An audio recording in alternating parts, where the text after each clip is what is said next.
Bam. Monica Perez. Hey, bro, what's happening? How you doing? I'm great. I am Are you still trying sharing? to share. Yeah, but I can talk and share at the same Oh time. wow, you taught. I really can't actually. I'm trying to, but it's not working. You did a little Boston accent there. I do sometimes get a little hint of Boston or Chicago, but underneath it all, I think it's as pure Brooklyn as it can get, which is why I can do such a great imitation of my mom, because let's it's hear my your mom. true self. Let's hear it. I don't know what you're talking about, because to tell you the truth, it doesn't even sound like an accent to me. Now, how did that play out when you were down here in the goods in God's country in the South? How'd that play out? Well, the funny thing is, when I lived in Texas, I very quickly figured out how to not sound like a New Yorker and sound like, just take the edge off, because everybody talked the same. And when I would say something they didn't like, they would make fun of me. So I would always order a cup of coffee, and I could not get my coffee without everybody in the hall, or dog. I'd be walking my dog. I'm going to take my dog for a walk. Go, dog, off, coffee. It's like, oh my gosh, okay. So I just stopped doing it, and I totally toned down the accent. But then when I moved to Atlanta, the accent was actually quite a melting pot inside the loop. So there was no real accent left, and people did not make fun of you, because ostracism, ridicule is a really great cultural tool. Yeah. So I just reverted to my New York accent, and then I was on terrestrial radio on the local radio station, and people would literally call in saying they couldn't understand my accent. And I would laugh to my kids, because there's this SpongeBob episode, maybe it was in the movie, where he goes to this other town and they always talk like this. Yeah. And they can't understand him if he doesn't do that. They're like, I can't understand your accent. And like, I try to tell me, like, it's the silliest thing, because for me, I pronounce every single solitary letter. I can't understand them, but for me, it's their fault. But anyway, it was funny, because I was on their radio station, which they felt they owned, which I agree with. It was theirs, and it was outrageous that they had a Yankee on there. Well, okay, so let's do this, and then I'll tell you a funny story. We just in case people watch this, because technology can be a little troublesome sometimes. If by some chance you and I freeze up, Monica can jump off and jump right back in the stream. Don't go away if that happens. We'll keep pushing through. And if it goes to, hell in a handbasket, that's okay too. We're just talking. Yep. But I'll tell you this, because then I'm going to ask you a question. We're going to jump right into it. But I have a very Southern accent, and I talk fast. So when I'm on the phone with people, especially other parts of the country or the world, they just get glazed over. So I've done. It's like Scottish. People talk Scottish. It's like, what language is that? It's English. My kids make fun of me because I talk. Wow. I know I talk so fast. I say oil and tour. I'll go, what? We got to get an oil change. I was like, what is that? And I go, oil. And they go, oil. What's oil? And I say, and they say, you're going to take a tour of the oil plant. And I go, you know what? Y'all can both shut up. But they're from there. My kids make fun of me, but they're not from New York. Yeah, but I have it's not that I've got a horrible Southern accent. It's just I'm lazy. I'm lazy talker when it comes to, it's oil. Yes. No, it's not. It's oil. Why are we doing that? Why are we doing this to it? You're entitled to that. That niche dialect is an earned thing. Yeah, it's old. A cultural perk. Thank you very much. What's up, John, Jasper, and Franny? Hey, JJ. How many JJs we got today? Here's my question. Right now, we've got just him, but we'll have other people join us. And this is a surprise question. So if I ask you this and you go, you want to be better prepared for it, feel free to say that. Okay. Uh-oh. Here we go. Okay. But I've heard you say this before, the Federalist Papers. As far as compared to the Constitution, a lot of times you refer to them, and you're talking about the Articles of Confederation. The Articles, the Articles of Confederation. I'm sorry. Federalist, the Federalist. Yeah. Yeah, because I have another question about that in just a minute. So the Articles of Confederation. Well, number one, that is a surprise question. I haven't looked at it in a while. And my favorite founder, Patrick Henry, was staunchly opposed to switching from the Articles of Confederation to the Constitution, which was done totally illegally. There was absolutely no power to rewrite the foundational documents. But the most important part of the Articles of Confederation that was the difference maker, was that it did not give the federal government the power to tax. And that was what the Constitution, the whole thing was about, getting the federal government, after the revolution was hijacked, to get the federal government the right to tax. And they even said it openly. Oh, we can't pay our war debts. We'll never be able to borrow any money. It's like, fine. Don't borrow any money. Look at Russia. They're in the position right now because they defaulted and they had trouble getting more debt. Just 20 years ago. We just became basically a big collection agency. What do you mean? Well, I mean, if we're just doing it to collect taxes, then we just kind of set up the largest collection agency of all time. We're just collecting money. Yeah, but for something that we didn't get, it's a shakedown operation is what it is. And as I read my new favorite book, it's got its foibles, but Against the Grain, where he basically talks about the advent of the state being for the sole purpose of taxation, and then introducing slavery in order to produce stuff for taxes. That all surplus is basically taxation and slavery, which is true. If you're an income maker, like wage earner, at any level, upper middle class, professional, whatever, it doesn't matter. Unless you get your income, you live off idle income, capital gains or wealth or whatever, unless you live off of that, in that case, you do not pay income tax. So the idle rich do not pay any income tax at all, just by definition of idle rich. All the middle class, upper middle class, professional class, people who have to work to pay the bills are in this they pay all the income taxes, and they're in the progressive tax bracket, so that as they get more and more productive, the rate goes up so that they can't just duck out. And so you call somebody who makes $1 million a year a millionaire, he's probably not a millionaire, because the tax rate there is over 50%, and then the expenses and stuff. So it's just a masterful way to get all people to contribute as much as they can to the tax coffers by letting them keep half instead of just putting them all in a barracks. You let them keep half, so they have that incentive, but it's really the primary purpose, I think, is to get their taxes, and it's federal taxes, which the Constitution, whether it was constitutional or not, it ended up that way, and it could never have happened that way for the Articles of Confederation. There could never have been an income tax, federal income tax.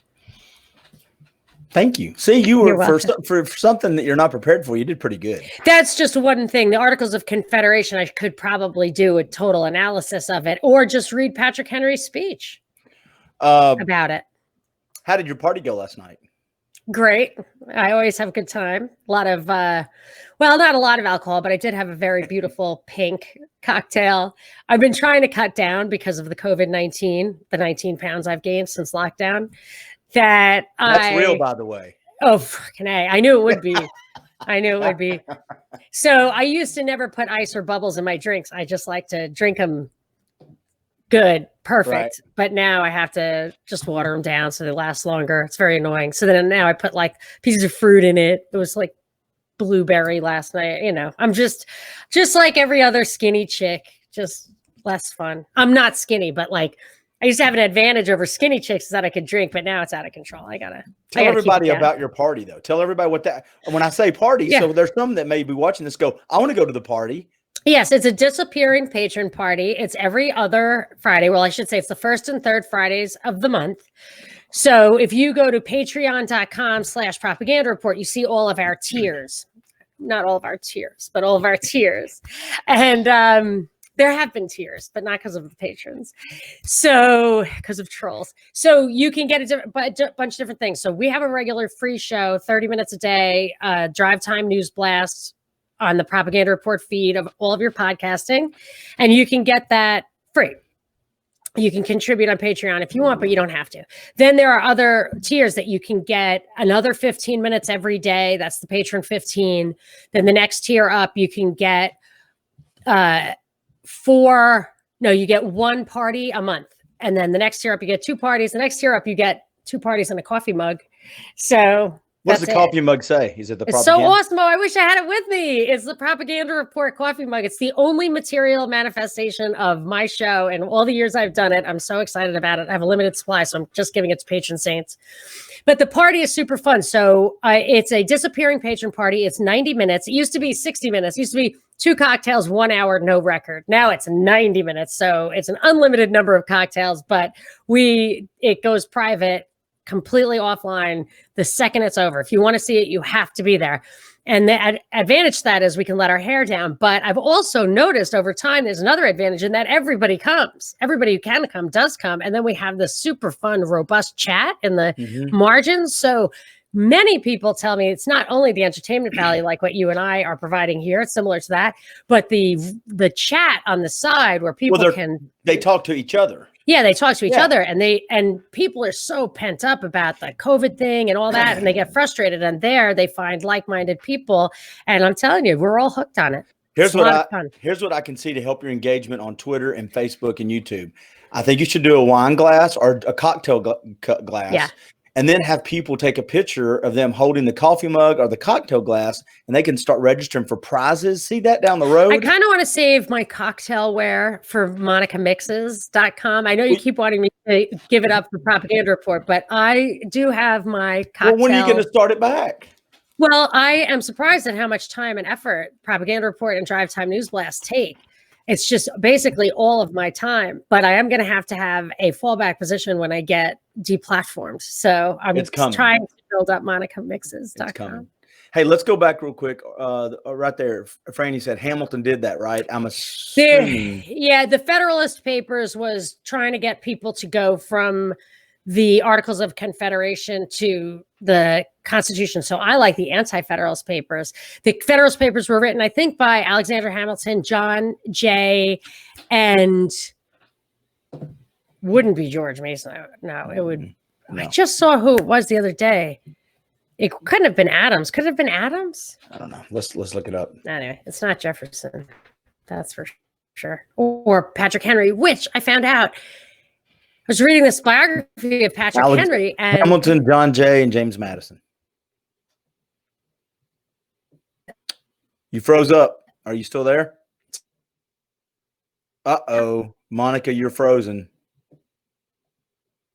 You're frozen, Monica. It's all right.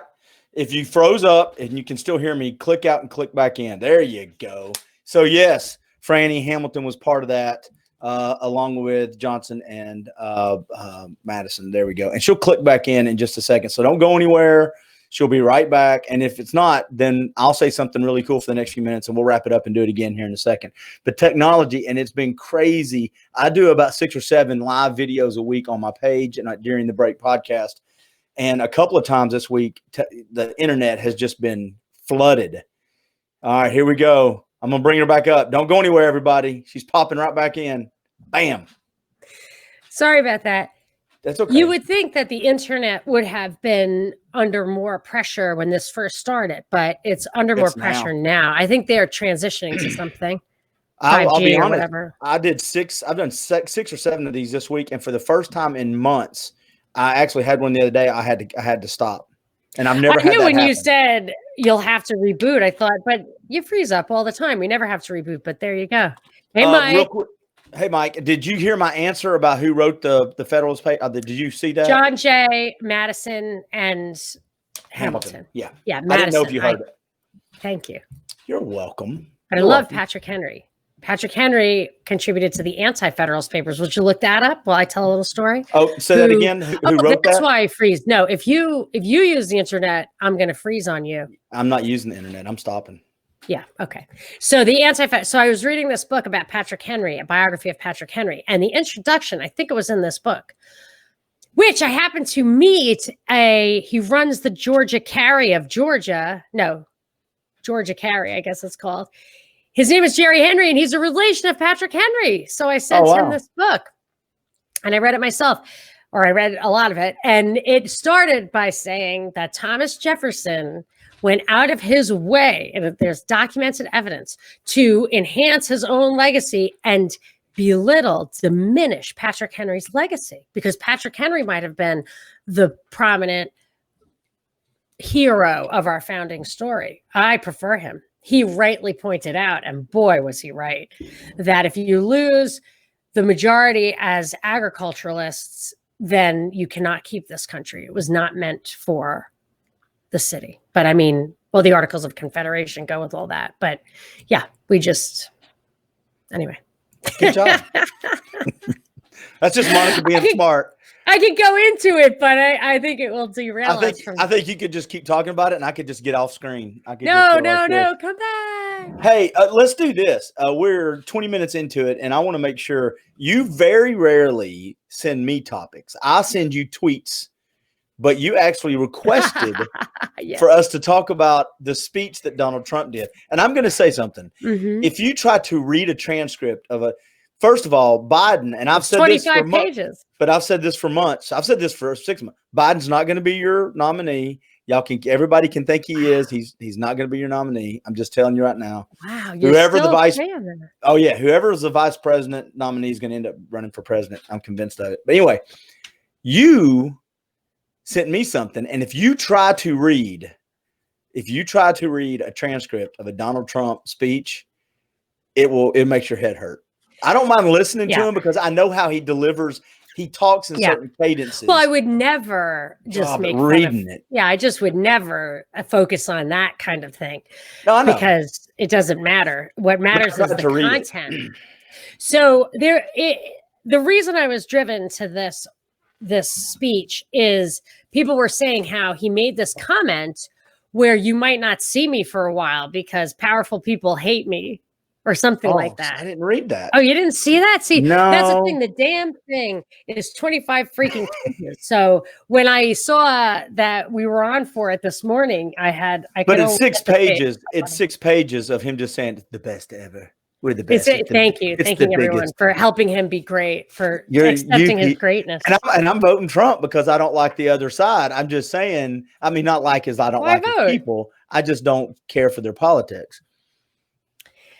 I don't know. Anyway, what I think he's doing here, the reason I looked at it, but it's not the reason I wanted to talk about it, is that when he said, oh, powerful people don't like me, I could disappear. I mean, that's just straight out of Q, QAnon. I've heard of they're getting banned and nobody likes them. And yeah, but I mean, I knew from I shouldn't say I knew. My opinion has not changed since the first time it was introduced to my worldview, just like with Anonymous. When something supposedly counter elite or counter powers that be or counter deep state or whatever emerges gangbusters and gets widespread coverage, appeal, recognition, even if it's supposedly underground. And in this case, they basically promote the idea, which I have never accepted, that Trump is Batman, billionaire by day, superhero by night. They have a hashtag as he drives the country into bankruptcy. Trust the plan. Let him drive the country into bankruptcy because he'll put Hillary in jail. And that's all that really matters. So I never thought that was something embraceable or authentic. The vast majority of the people who follow it are authentic and really believe it. And I understand why, because there's a lot of truth there. And the goal is noble. The goal is to basically put pedophiles in jail. And the flip side of that is the alternative right now, it's almost like being herded. The alternative to talk about is if you don't believe, the alternative is to say, Trump, do not sign a $4 trillion spending bill. That's the alternative. That's the alternative. But in their mind, if he stands, I see what you're saying. In their mind, but the propaganda that goes. You do a show called The Propaganda Report, so that the spin behind him saying no to it could be completely right, and we would all agree. A lot of us would agree with it, but that plays out in the media like this.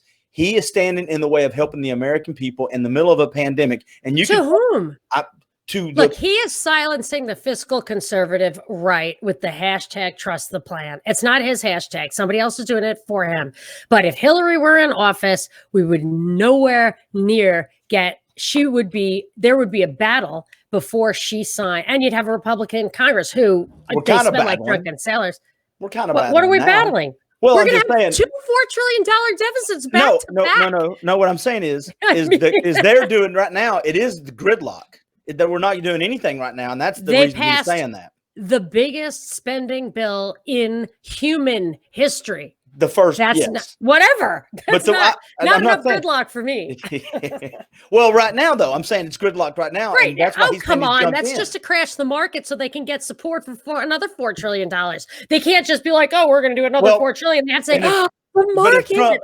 Okay, if Trump says no, if Trump says, and again, he said, not only did he not should. say no, he said, I'm going to do an executive order. If And you don't make get it me happen. that $4 trillion bill right on my desk. Because he's trying to get elected in November. No, he's not. He is. He's not. He's a puppet on a a string. He does not have a volition. He's not there to get elected. They'll shoot him in the head if he starts doing what he wants to do. He does what they tell him to do. How do you think he got there? I did not say that. Clint He Powell did not got say there. He got there. He did not spend, there's another record. He didn't spend a single penny getting to be president the first time, but he got nonstop coverage on CNN. By whom? By Jeff Zucker, who was his boss on The Apprentice. He taught Trump how to act like a boss. And then he put him on CNN and said, holy crap, I hope Republicans don't vote for this guy because he's the only guy who scares me and I'm a liberal. You know what? I will say this right now, and I will represent whoever watches this video. Show of hands who likes it when Monica gets a little pissy. When you trigger me? Yeah. Who likes it when Clint triggers me? Go back and look at the video when I say it, and I do this, and I smile and drink while you go. I go, well, you're just trying. Then I go, huh. I am not inviting you to a disciplinary kitchen party. Well, now that hurt my feelings. All right, so let's do this. Well, you said you wanted to talk about him. Mike's got all claps. All right, let's clap. Yeah, exactly. So you said you wanted to dive into this speech. I'm sure it's not just about that one point. What are some other things you wanted to talk about? He enumerated the things that he's done. So I have a brother, George, the friendly truck driver, whom I love, and he loves Trump. And I said to him once, can you please tell me 5 things he's done that you love? Because when we get into it, we have a conversation, the only thing he's ever identified as a real reason that he loves Trump that really stands up to scrutiny is that Trump appears to trigger people my brother doesn't like, which is mostly just Democrats. So my brother doesn't like liberals. Trump embarrasses or makes them mad, and that makes my brother happy. I said, but like, as far as policy goes, any kind of principles or ideals, what do you like? And he said, I got to think about it. I said, okay, send me an email. That was a few years ago. And he's told me a few times since then, oh, yeah, you're working. Did I ever send you that email? Nope. I just want 5 policies that you like that Trump did. And my only response would be whether those policies actually will affect the goal they suggested. So in this speech Trump made, he enumerated the 7 things he delivered to the people. And I just wanted to go for them out. And if people are watching this, even after the fact, if you have a policy that he's enacted that you like and you think is good, post it. And even if we can't get to it today, we'll talk about it next week. And I'm not talking about his intentions or his promises. I'm saying, what policy did he enact? Right. What goal will it actually affect? And it won't last at all. And that's it. Monica Perez. Okay.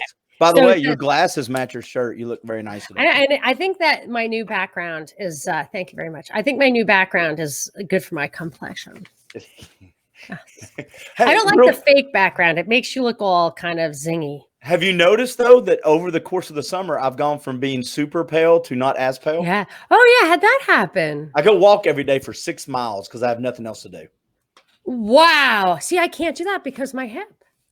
I got a bad hip. I just rub some ibuprofen on. I've got artificial hip over here and a bad hip over here. I just flex all it up. I'll tell you, I have a sponsor who I love because I get from him this CBD paste. It's like an athletic paste. It's that's zingy, man. You get it in your eyes. It's bad news. It's not for kids. But I rub it on my hip or especially my wrist because sometimes, that hurts. Mm-hmm. I'm like addicted drop to their name. Just give them a free shout out. It's True Hemp Science. And it's the stuff that I like. I usually keep it next to me. Is the athletic rub. Oh my gosh. I just love it. And if I order, he sometimes will send me like a CBD brownie or something fun like that. There we go. But I pay for it myself. He gives me a discount, but I'm hooked.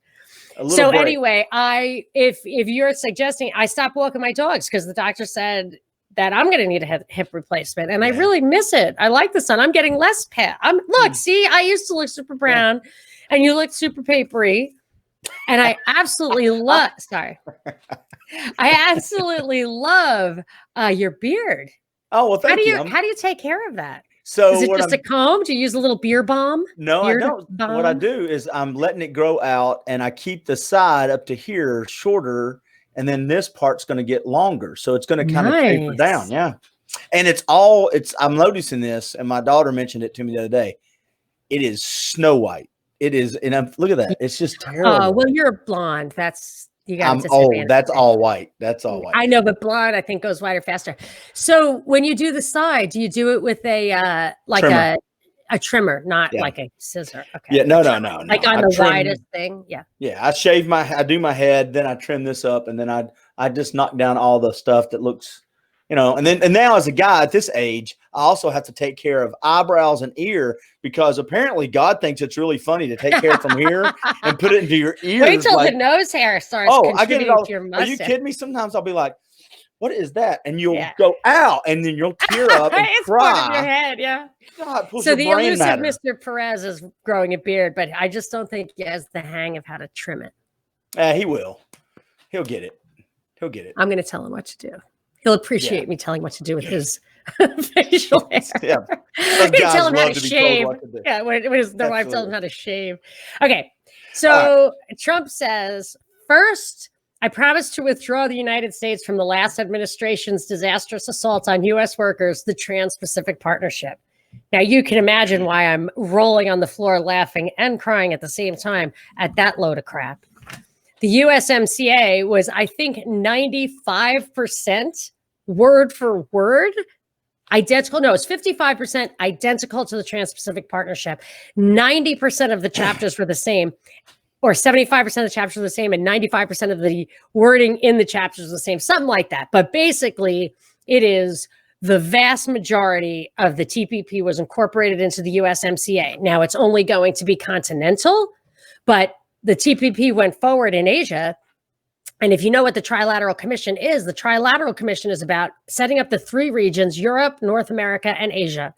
And I think it doesn't take a genius to see that you just go to the oceans and zip it up.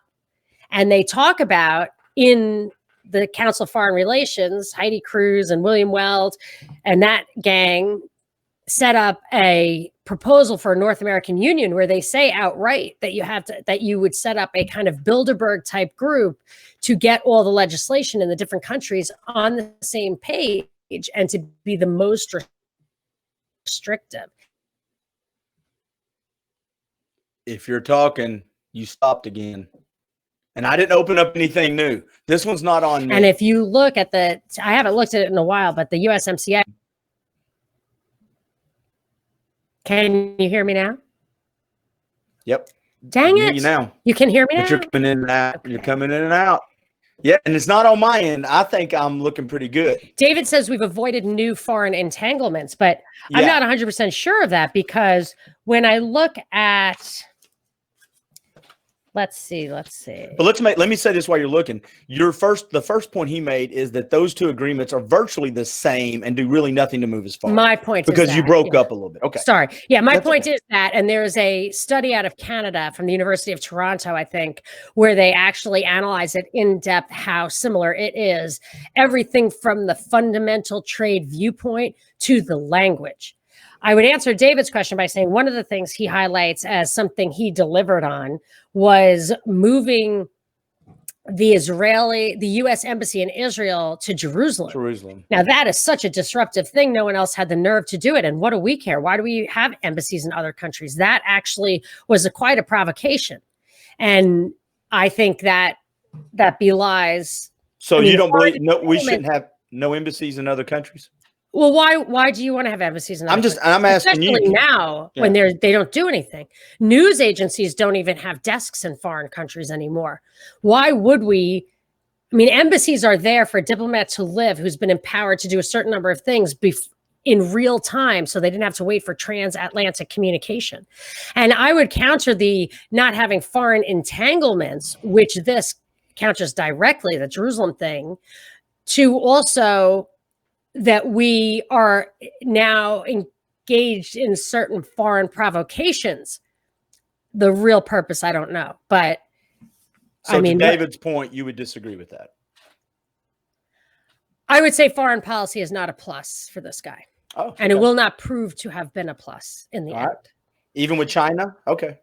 Well, I'm what I'm good is just saying. coming out of the situation? This is all about trade and stuff. And he goes on and on. I won't read them one by one, but he goes on and on about how he made sure that we stopped letting other countries dump their goods on the US so that these washing machine guys can have jobs. Right. And I would say that 300 million half-price washing machines is a good thing for the United States, not a bad thing. And that if you look at other things like labor laws and currency manipulation on our part, there are fundamental reasons why we've lost manufacturing, and putting up counterproductive, inefficient trade barriers is not a plus.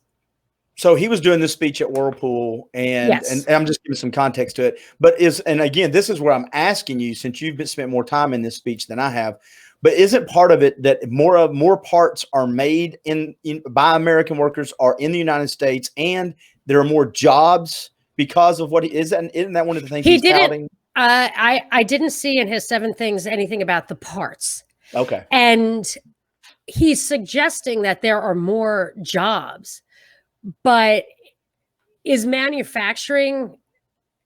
factory worker in a manufacturing plant the right jobs for what the government invests in education? The whole point of NAFTA was to move our workforce towards the more profitable, more lucrative service industry. I'm not for government intervention in that stuff at all. I don't like what Trump is saying. I didn't like what Clinton said at that time. Right. But once you've made the investment in the higher end workers, to regress like that and sacrifice those jobs or subsidize these jobs instead of just letting the free market allow for us to get more better jobs is a mistake. So if everybody in the United States, if China wanted to give every single solitary person in the United States a free washing machine, would you say no? No, I see your point. No, but you say, and then the people who are making the washing machines, you could actually put them on welfare for the economics of it. I wouldn't, but those people who make washing machines would have to go do something else. However, you have to point out that all the other policies that we have, all the other fascist, socialist, Keynesian policies that we have contribute to the changing profile of the worker, of the industry, and that those fundamentals are where you go to deal with this stuff. What he's talking about avoids the fundamental ideology, principles behind a free market and the surplus that results. If China wants to subsidize our washing machines, I'm for that. And we should just let the free market allow our labor to seek a higher level. Well, and see, then there's so much in that. And I agree with a lot with what you're saying. I sympathize, I always like Pat Buchanan, who's, I guess, a mercantilist, but I sympathize with the concept of trade protection, but I don't agree with it, especially for us with our wealth and education. And I don't think I would think there's people that would say, due to the restrictions and the government involvement, it's not really free marketplace, because there's restrictions and fees and things, taxes imposed going and coming. So where one's inflated, one's not, it's not really a free marketplace. And oh yeah, I know. There is the other side of it is we're sending jobs and buying things from a country that, and again, I say this, and I'm not meaning to trigger you. Just understand that before I say it. But we're doing this with China, and China doesn't have our best interest at heart on other things. Of course not. We're filling their pockets the nature to fund them. Let's fund us. Let's take it. But that doesn't even make sense, because if they're taking the tax money, no, it doesn't. If they're taking their own money and subsidizing making washing machines and giving it to us, then you're not helping them by taking the washing machines. Plus, the nature of an arm's length transaction is not that you have each other's best interest at heart. It's that you don't care at all about them, and that you only do what's best in your interest. But I don't think they're neutral to us. I actually think they're adversarial to us on a lot of fronts, and I think they take advantage of making the money from us and then subsidizing other things through espionage, buying properties, getting businesses, putting us in a place where they leverage us. I'll tell you, I don't tend to try to hash out, especially with the bad internet connection, the niceties of those foreign policies. I will say this: China did not stand a chance in any of that stuff against, and no country has. I do want to answer that from David. I'm leaving that since the beginning, since they know since 1900. In 1900, or let's say the age of John D. Rockefeller the first, senior, that we had our free market in this country was creating such low prices, strong money, increasing wages, prosperity, equality, all of that stuff was absolutely run away. It was a runaway situation. There was no way to create a world government with that kind of runaway situation. So what they've done, the Rockefellers specifically, from John D. Rockefeller to David Rockefeller, have made a concerted effort, I would say even an admitted one, to slow down the US and ramp up Asia by way of China specifically, so that by giving them technology, by giving them all of this stuff, by making them really fascist rather than communist, and that through all those subsidies, we have created this powerhouse and diminished ourselves, so that these powers that be can run the whole show from the top, because you just can't put an engine and the wheels together with they're going to separately. Now, we can talk about what China wants, but my bottom line is, if we had a truly free society, we would be we wouldn't even notice the little gnats around the world bouncing off our Iron Dome. And they, in turn, because there would be such a massive brain drain, they in turn would have to pivot to us. They would have to pivot to us. That is what would and does happen. If you cannot compete, look at Russia itself. You must embrace, and China itself actually economically did embrace some free market principles. They just could not prosper without them. And imagine if we had stayed true to ours. And this is not a step forward in that regard, it's a step backwards. And the hope was, capitalism, once we started doing business with China, that it would actually make the other segments of their society more free. And that was the argument. Yeah. But I don't know if Nixon really believed that. I mean, and Kissinger and Rockefeller, the guys who were there behind the scenes at the time, that my parents from that would never, ever in their whole lives, as long as I have known them, buy anything from China. And my father used to go into it, like as soon as Nixon opened up China, he would go into shoe stores, and they were called card parties. And they would put little cards, please do not buy this. It was made by slave labor in China. They would put it in the stuff that in the 70s. So I was always raised that you don't buy it because it's slave labor, and I wouldn't. And it was wrong of Nixon to open up. Now, I don't think it was necessarily wrong of Nixon to open up, because I think it would just fall under its own weight if it were faced with competition. But if we lived up to our principles and bought American and didn't support that's not my principle is buy American. I'm talking about me. Oh, you can do whatever you want. Yeah, but if I lived up to the principle and said, I'm going to buy American, I'm going to do, but you don't have to. You just have to follow your own self-interest, which is buy the cheapest thing on the market, and don't put up any of these barriers to getting that stuff on. Vietnam other countries, Taiwan, are shut out of the market for us. China had the most favored nation trading status. We subsidized them by reducing the competition around them from those countries that were even poorer. But that's how we got here. I'm saying making a decision based off the world we're living in right now. I'm saying the way the trade is set up right this second, if I wanted to buy American and not give my money to China, I'm not talking about going back in the world as it is, what you do makes no difference at all. It does to me. It makes me feel better. And that's great. But my parents not buying Chinese did not do anything. Well, not one maybe enough people. Conscience. It's their own conscience, so that when they talk to St. Peter, they don't have to say, I voted for the lesser of two evils. I mean, I bought Chinese stuff. They can just say, I didn't vote for anyone I didn't think was good, and I didn't buy anything made by slave labor. St. Peter is going to have a lot of stuff to say to me that way above politics. You're going to have a lot. This is good practice for the conversation you're going to have with St. Peter. Trust me, from the 80s and 90s, there's going to be videos played back to me that I'm not proud of. Well. All right, go ahead. Let's answer David's question. And then I want to finish the speech part up. Yeah. I totally agree that was most of the speech thing. I totally agree that I expected war with Iran. I actually thought that was one of the two reasons that the biggest reasons Trump was in office. One was to oversee the financial collapse that was going to result from the 2008 can kicking. And he is overseeing that financial collapse, which is why I don't necessarily think he needs to be reelected, because that was his mission accomplished. He also needed to impose censorship. I think infrastructure, being the only thing he mentioned on election day, was a big part of his plan too. He's accomplishing at least the censorship is well on its way. The infrastructure probably too. But the other thing, the big thing I thought was a major like regime change in Iran or a war with Iran for sure. And what changed my mind was when he killed Soleimani in Iraq, which Soleimani was a big general in Iran, very popular. The streets were flooded. I think it looked like millions of people to me who were in mourning over Soleimani. And then I couldn't figure it out. It was really a mystery to me. I could not figure it out because this strange thing happened. They had that weird missile took down a plane at the airport there. Do you remember that, Clint? Mm-hmm. Yeah. So Iran denied it. And then in the next couple of days, in what was clearly a psyop, they were caught with their pants down. Oh, I'm sorry, we did it. We're ashamed. We are not going to retaliate against you killing that guy because we did this bad thing. It was so bizarre. And then I started digging in or revisited my research on who runs Iran. The first guy, after the Shah was taken out, the first guy was the Ayatollah who was educated in a Paris commune.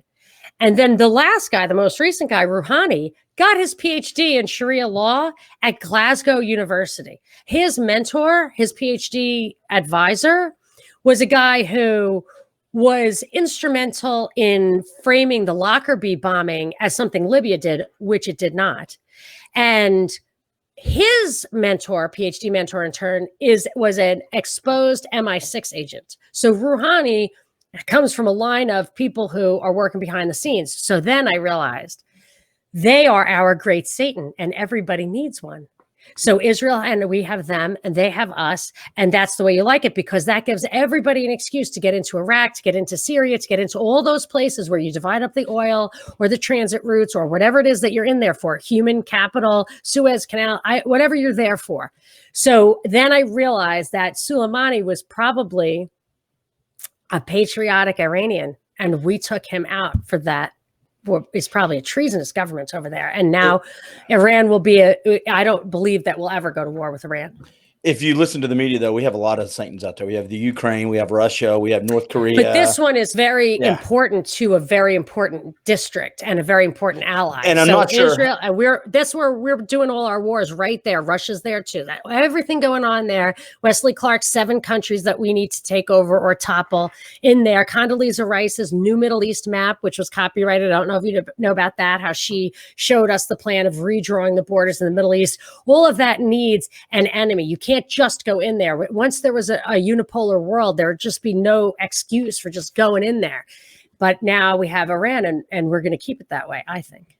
I'm not really sure how much mourning they were doing. I think a lot of that mourning that they had for that guy was by gunpoint, and like, you better get in the street and act like you're really sad. What makes you think that? I don't know. I just yeah. There was other people that were saying different.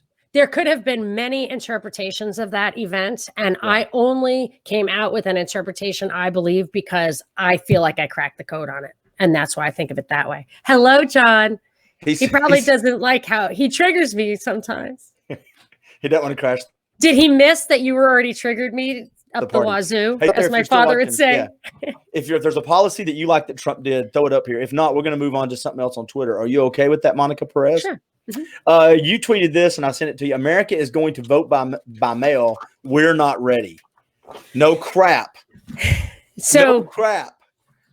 So the thing is, voting by mail is actually, I used to really, I had a good relationship with a local election integrity advocate, Garland Favorito at voterga.org in Atlanta. I really, really liked him. He's one of the few people I ever asked permission to have on my show, because it wasn't an interview show, but I really liked talking to him. And he was a big advocate of paper ballots for auditing purposes. You must have a paper trail, and our new voting in Georgia is unauditable. It's awful. Kemp was absolutely criminal. Actually, these guys filed criminal suit against him for how he handled the 2016 election.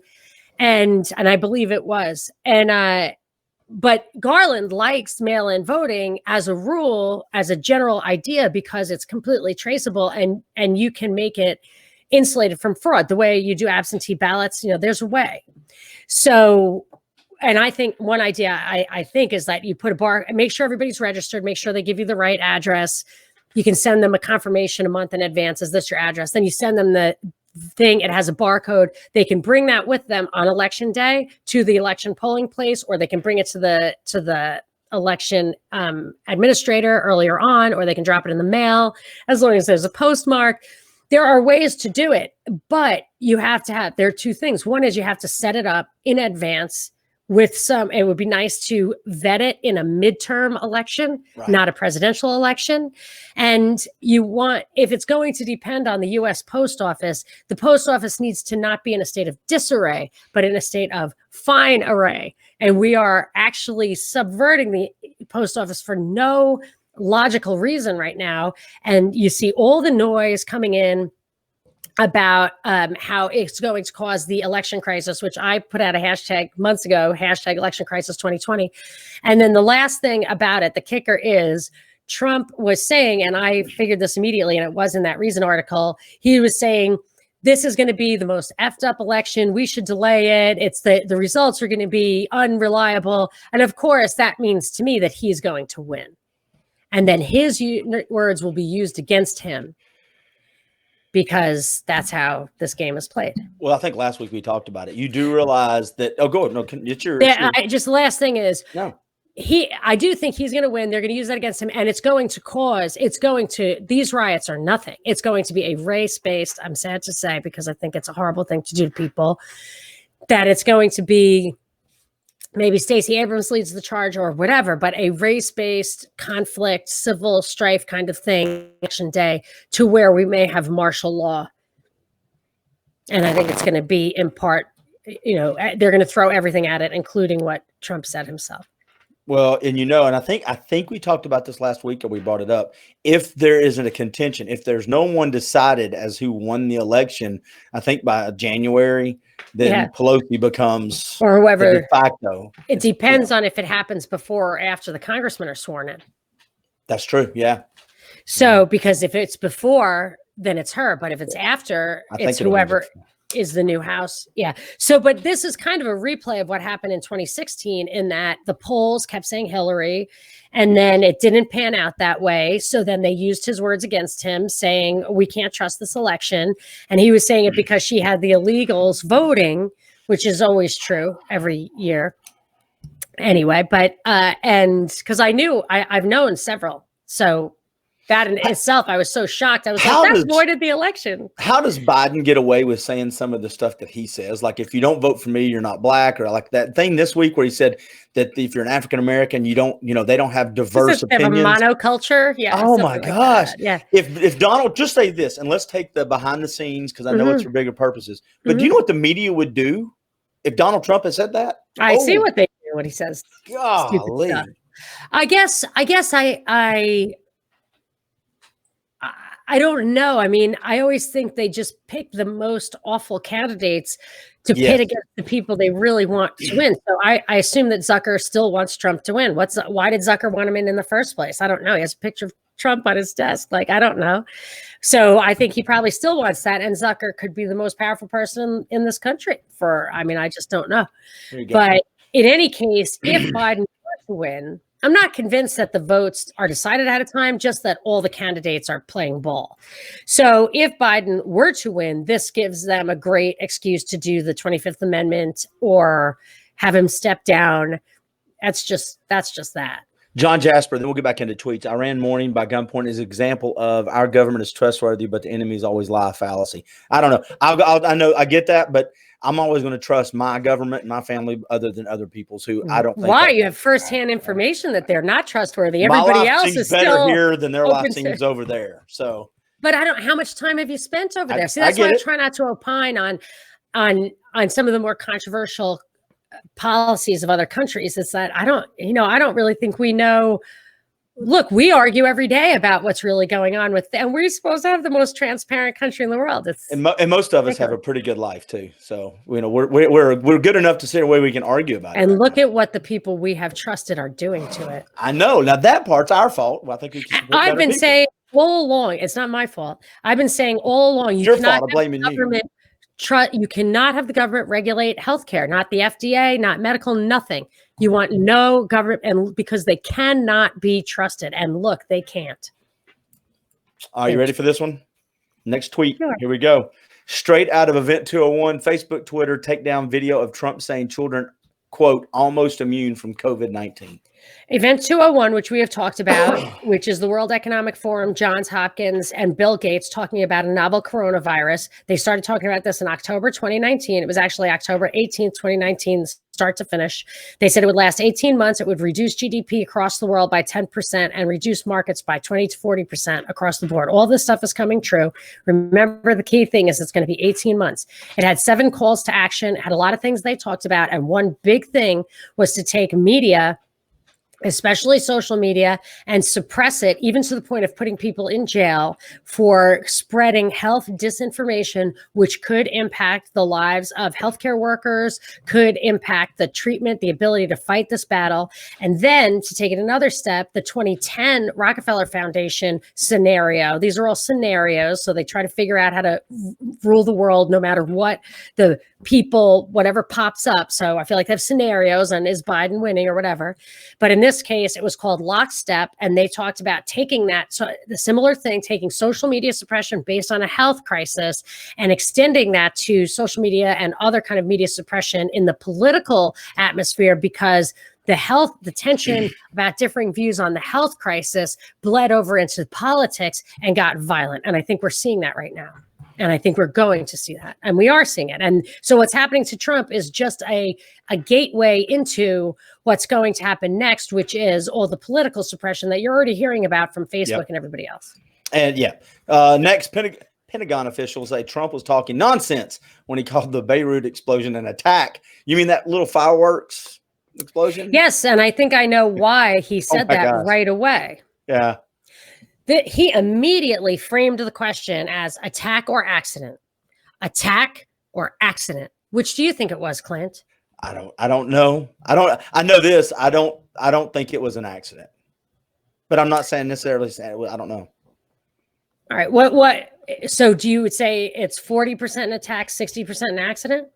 Or the opposite, 40%? Yeah, I think it was more of an attack I think it was more of an attack. All right. Because for me, the question is, was it an accident or was it arson, an inside job by people? And that could be an attack, even if it's an inside job. Yes. But then there were 2 other themes that emerged and are still emerging right now. I tried to follow up on it this morning. That says Israel denies that it was an attack. And in the beginning, they were talking about this was Hiroshima, and it was on the anniversary of Hiroshima, or right near it. This is a nuclear attack. It was all the framing to this minute is about an outside attack. And then the government is saying, well, it might have been Hezbollah, which is the opposite of Israel, I guess. And so whatever, it's all about that. But I believe truly, just based on the plausibility of my narrative versus theirs, given the facts that we know, is that Lebanon was circling the drain politically, economically. The people were getting unrest. They were defaulting on, I think, IMF debt, which is, if you're going to do that, they're going to come in and repossess your country. So I think this is the IMF basically repossessing their country. Yeah, they're going to hook it up to the truck and pull your trailer off. Is what they're going to do. So they blew it up. And then after I said this on my show, Macron went over there and said, we're going to use this explosion as a reset to rebuild your country economically and politically. I mean, it was a joke. I could have written that headline. I basically wrote it the day before. That's what he said. And that's what I figured they were going to say. But I didn't think they were going to say it. They said the quiet part out loud. I was like, and it was just like, oh shit. Yeah. There's inside words and there are outside words. That time an inside word got outside. That's so true. Hey, JJ Boogie said, Professor Perez in the house. There you go. Thank you. What are you doing tonight, JJ Boogie? Last night he had a gig. He couldn't come to my party. Your what? My party. Yeah, potty. So when I say it sounds like I'm going to say potty. Boston, I think, is potty. Yeah, whatever. New York is We're in the South. It's potty. It's a shindig. Down here, it's a shindig. So I think all the rappers have New York accents. Even if they're not from New York, somehow they just pick it up because it's the coolest. Until JJ Boogie tells us if he's performing anywhere else. Let's go to this. In case the population, another tweet. In case the population wasn't terrified enough, here's some speculation to keep parents on edge. This is a really interesting one. I just got it this morning. I tweeted that a while ago. There was a lot of activity. You can see by how many comments were attached to that tweet. I talked about it on my show. And it was only this morning when I revisited it. Hey, real quick, Monica, can you give a shout out? Just real quick. Look at that. Hey, JJ. Oh, fantastic. Happy birthday. Have a great evening. Tell us how you celebrate. Yeah. How you celebrate in the Corona times. Happy birthday. There you go. I can't wait to meet her. So that one I only figured out this morning because you had said it was something you wanted to ask me about. Mm-hmm. And it said AFM, which is the new name, acute flaccid myelitis, is the new name for Kawasaki disease. And I had seen them associating that with COVID in kids. Like, kids don't get COVID, but they might get Kawasaki disease. So it had been on my radar, and I thought it was just obnoxious because only 46 kids got Kawasaki disease last year. Yet Guillain-Barré, which is a side effect of the flu vaccine, affects 3,000 to 6,000 people a year. As a matter of fact, they think that I've read in non-controversial speculation that medical ideas that is actually what FDR had, that he didn't have polio myelitis, I guess, polio paralysis. He had Guillain-Barré, which the polio vaccine is really real, has a terror. Look up the Cutter experience or the Cutter experiment. They paralyzed a lot of people with the polio vaccine. It was a terrible, terrible thing. Tens or hundreds of thousands of kids got paralyzed from the vaccine. And Guillain-Barré is similar, that it's a side effect of vaccine and it results in paralysis, that kind of flaccid. So I was just pointing out that they're telling people to be terrified of AFM, which affects almost nobody, and 70 million kids have 46. And why don't they ever warn people about GBS, Guillain-Barré syndrome, which, is a side effect? You never hear about that. Never. So then, although it's completely in evidence, and there was a 60 Minutes that's been going around of how the swine flu vaccine did that terribly. My cousin got it. You have to be really aware right away of the symptoms, because they can treat it if you get it right away. Otherwise, you're really permanently paralyzed or damaged permanently. And it just occurred to me, myelitis. I was like, maybe this thing, because a tweet said, or a patron said to me, they're just getting ahead of this in case that's a side effect. AFM is a side effect of the new vaccine. And I just said, yeah, maybe. And then it occurred to me when I looked it up, I was like, but the symptoms are the same. It's the same. It is a very similar syndrome. And the article, when I was rereading it for the show, it said, this is what made me snap to it, that you have to be hyper aware of the initial symptoms so that you can treat it immediately. I was like, that sounds like Guillain-Barré. So I just Googled AFM GBS just to see what came out at the same time. And there was an article, which I then later tweeted, that said, AFM may be associated with GBS and we need to be aware of that. It just blew my mind. So now I believe on what to watch out for, that they're going to call it Kawasaki disease as a complication of COVID, when really it's probably more likely to be a complication of the vaccine, which is the classic characteristic of iatrogenic disease, which is a disease that results from a treatment or a medical procedure. It often gives you the symptoms that are then attributed to the disease itself because it's correlated highly. Anyone with the disease gets this treatment and still has these symptoms. And then they say, well, that's a symptom of the disease, but it's not. It's a symptom of the treatment. The last 3 or 4 minutes of what you're saying is exactly why it terrifies me that they're pushing things through and they're going to hurry up and get vaccines out, because a lot of people are not going to take the vaccine. And this is exactly why they're not going to take the vaccine. Thank you, John, for jumping in there. Yeah. And his previous comments, I would also like to point out. Yep. When I saw it was Macron, I did look that up because I thought, don't they speak French? Don't educated Lebanese people speak French? And it was called Le Grand Liban. It was for sure, it was definitely part of that whole Ottoman Empire breakup, World War I, all of that. I just didn't remember that it still had that air. But I think they had some political shakeup where an unexpected person maybe took the reins in a recent election. That may be why they had to just blow it up. Let's do one more tweet. Okay. Are you ready? Yeah. And this is completely off. Well, I say it's off topic. I'm sure we'll pull it back to where you think it's Trump's fault. Okay. But it's okay. The dirty secrets of clean electronic vehicles. Oh my gosh. I'm going to direct people to that article. It was an article. I didn't realize I saw it on Lou Rockwell, but it came out in Forbes. It was this guy, Talak Dashi. He only has like 100 Twitter followers. I was like, dude, bring it. I don't really know what he's all about, but this article was fantastic. I won't get into a whole ton of it, but I will say this, that he talks about how producing electric vehicle batteries uses a lot of very rare minerals, which are often mined using slave labor, child labor, that the emissions process of manufacturing a vehicle is a large part of its total carbon footprint. And that for electric vehicles, I'd have to double check, but I believe he said it was something like 30,000 pounds of emissions for every electric vehicle versus 18,000 for a conventional vehicle. So it's almost double. Whereas the carbon footprint savings is that the electric vehicle in usage is 75% of a conventional vehicle. So you'd have to really do the math. And because it's so much more expensive to operate, governments go in and subsidize the electric vehicles because it's on their agenda, but it's still phenomenally expensive. Teslas are crazy expensive. Only rich people buy Teslas, only rich people.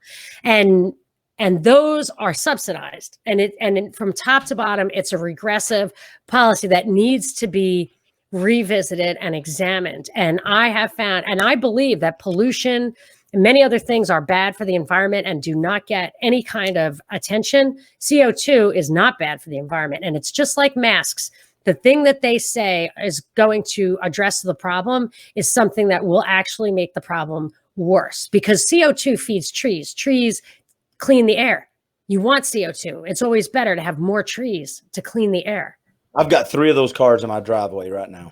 You have 3 Teslas? That's how I don't even aspire to one, but I did want to get a Range Rover. I'm just kidding. And then I saw how much it cost. I've got a 15-year-old Toyota 4Runner that I've got some zip ties on some stuff. We're good. It's okay. Hey man, I love that. I get no greater satisfaction than running something into the ground. Well, it's almost got 200,000 miles on it. So I'm doing a pretty good job. Wow. Oh, yeah. Wow. That's awesome. Yeah. Protesters are now raiding government buildings as anger grows over the Beirut blast. Oh, wow. So they know. JJ, you're saying they know. Yeah. Yeah. Tens of thousands protesting right now. It's wow. Crazy. So here's the thing is that what I think the message to us through our media will be that they're angry at government's incompetence. And I would say they probably know it's worse than that. I don't believe in government incompetence. There we go. That's to you, Monica. I will ask Miro about the electric. Miro is a guy we know. That's my friend Star, her baby daddy and life partner, whom I love, named a drink after him. And so he imported the Yugo, I believe. I believe he was the one who imported the Yugo to the US. I don't know what con means. Maybe he's against it. I want to. I will talk to him about it. We'll have to get together. So, well, you named a drink after him though, so it must be Miro's Miracle, because he brought me something. He's Czech. Hey, he brought me Czech liquor, and I made it into a delicious cocktail, even though it seemed off-putting to this American. I've got to find it. I got to remember the cocktail you made for the one after when we first started doing these. The Nutty Irisher. It's pretty good, but it's too complicated. Fuck it. Just have an old fashioned. You just threw it off. I changed my mind about how I was going to approach the cocktails. I thought it would be fun. I like to take the pictures and everything, but I think I have to get back to basics. Basics, yes. Yeah, I'm going to use it as a personal recipe book so that, like, because I'm on the road and I'm thinking I need to whip up an old fashioned for these people. Have I ever really made it perfect? And I think you should come up with one that's topical once a week and once a month that allows you to talk about a topic. You're all about giving me work to do. Do you know I'm already full out? I had to stop drinking for the most part, not only to lose the COVID-19, but because I just could not work my full 14 hours a day if I had to stop early for drinks. No more work. No more work. I'm sorry. No more work. I'll just. I can't do any more work. I have like 10 podcasts next week. I can't do any more work. And I've got children, for crying out loud. In Chattanooga, we have something called Chattanooga whiskey. I'll try to go buy a small one and see if I can get you some Chattanooga whiskey. I was thinking of just switching back to Scotch. Why not? Right. There's a good Irish whiskey called Hellcat Maggie, but it's a little sweet. Yeah, it's a little sweet. Yeah, it sounds like rot gut. Yeah, Hellcat? Hellcat Maggie is named after one of the girls that was in one of the New York gangs. You remember the movie? Yeah. There was a girl called Hellcat Maggie. She's the one that wore the claws. Hellcat Maggie. It's been a while since I've seen it. So what? It's sweet. It's a little sweet. I don't know. It's just a little sweet. Hi, guys. Oh, they're talking to each other. That's good. Oh. That's what I want. That's what we like in the chat. Yeah. Right here at 66 minutes. So we are an hour and 6 minutes. We're going to have to roll, though. That's okay. We'll do it again next week. Do what we do, though. Tell people how to find you and how can they give you some money. Well, what we do is you trigger me. You trigger me. So yeah, actually, if I could get a little help around the house, I could maybe produce more cocktails. So if you want to subsidize my cocktails, no. Just I am working on getting some merchandise, but I don't want to do like order as you go. I want to see them, feel them, get a stack of them, pick the colors exactly. That's taking a little investment. So if you want some merch, you can contribute because I'm just doing it out of the patron money. Patreon.com/propaganda report. And there are lots of tiers. Every tier has different features and everyone is fantastic. I really love it. You can get extra content every single day. You can come to the Disappearing Patron parties. You can get our first issue of merch, which is my awesome, I wish I had it with me, 15-ounce Propaganda Report mug. If you're a patron saint, though, you've got to be a patron saint. I'm almost out of them, so it's only enough for that. Anyway, that's it. Thepropreport.com is where you can find our material, and all of our podcasts get posted on Propaganda Report feed on any podcasting platform, and the Daily Show's Drive Time News Blast. But we have interviews and deep dives as well. And how about you, Clint? Why don't you tell? Because I put this show on YouTube, youtube.com/Monica Perez, as soon as you send it to me. Absolutely. Well, so here's the issue. My website is duringthebreakpodcast.com is got up through Marty Ray, which is a big time singer. But if you just go to Apple or Zencast or Pandora or Spotify and look up During the Break Podcast, I've got some really good conversations the last month and a half that I've been putting out. Trust me, you'll like it. We talked two of my buddies, we talked the Constitution. I've got one where I talk to singers and we talk health because I like having conversations with cool people. You're on During the Break. I also have a podcast called Dayfire Podcast where we talk about adventure in the great outdoors, from hiking, camping, paddling. I want some advice. Can you see if it comes up in your travel? And then marketingmixradio.com. Sorry. Now, no, ask your question. Okay. So I have some patrons who are turning me on to some a little niche in Montana specifically. And it's not far from where Ted Kaczynski set up shop. And say what you will about him, he was smart enough to figure out a good place to set up shop, I think. But sorry. Come back, Clint. I'm not gonna. Yes, he's a serial killer. Not a fan. If you keep talking, okay, good. Sorry. Ted is bad. Damn it, Monica. Ted is that all serial killers are bad. That's a t-shirt. Serial killer. That's the t-shirt. Yeah, serial killer. All serial killers are bad. Don't deplatform me. Government bad. Yeah. Yes, all serial killers, including governments. No, I like government. Stop! They're the worst serial killers ever, for sure. That's Monica saying that. Hello, big brother. Okay, I got a question for you because your people will know the answer. So I was thinking, I never thought I'd have to leave anything to my kids other than give them a good education that they could then parlay into feeding themselves in this world. Right. But now I've changed my mind completely. And to think that they can pull the rug under the tablecloth out from under dinner, I am worried now. And I want to buy some land to just tuck away for them in case the stuff hits the fan, a place that has running water or something that can grow food. You can put some plant trees. I don't care if it has winter, as long as you could actually make a life in it. Like I have a little house in the desert. It's the only thing I own. I don't even own the little piece of land it's on, really. It's like in a gated community. So it cannot be the legacy. So if you want to talk to your guys someday about what they would recommend to some city girl to tuck away for her kids in case the world 50 years from now is unrecognizable. So you're talking about prepping. I'm talking about prepping, but really just, but a hedge. So I just want to leave it there. I can't. So it could be anywhere. If it has to be somewhere near me, it has to be right now in California or someday in Texas. I would prefer Texas.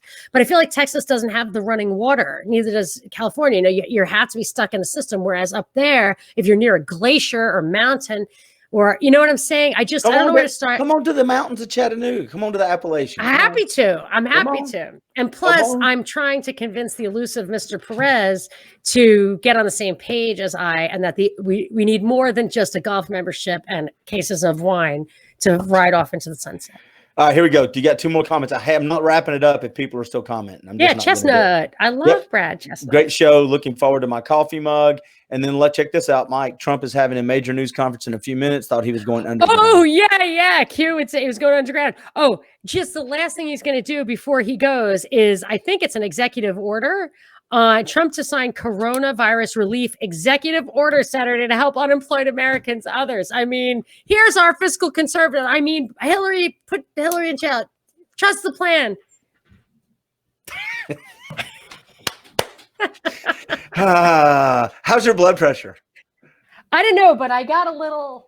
I'm always feeling like fainting when I'm sitting here. So I got a little, because the air conditioner goes off, whatever. So I got a little thing that does your oxygen and your pulse. Yeah. What are you? I'm always amazed that there's any oxygen in my body, but I'm so freaking healthy. It's scary. Check it out. What are you right now? 90. I'm going to guess 98%. And your heart rate is 73. I can't read that. I'm old. 99 and 78. I said 90. Very close. Yeah, very close. When I get up in the morning, it's like 55. I got a good ticker. All right. We're out of here, Monica Perez. Love you, bro. Thank you. Thank you, everybody. We'll see y'all next week. Thanks, everyone. Bye, everybody. Bye, Monica.